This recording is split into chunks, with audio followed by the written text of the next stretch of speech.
Hello and welcome to Midday Update. Coming up are the top stories for the day. Amid state of emergency, armed men storm live TV broadcast station in Ecuador. Amid a state of emergency in Ecuador, a live television broadcast was interrupted by hooded and armed men on Tuesday as the Guayaquil-based network was on air amid a spate of kidnappings and violence in the country. According to the report, hooded men forced the staff onto the floor of the studio as shots and yelling were heard in the background.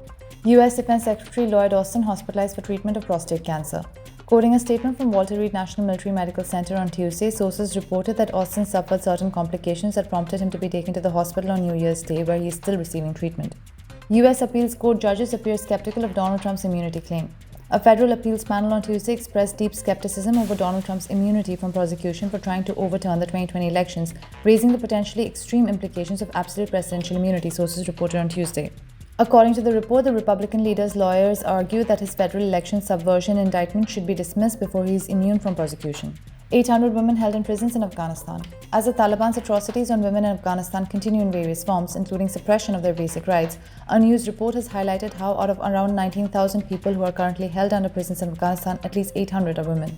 Global economy braces for slowest growth in 3 decades, World Bank report warns. The global economy is hurtling towards its weakest half-decade performance in 30 years, according to the latest Global Economic Prospects report from the World Bank.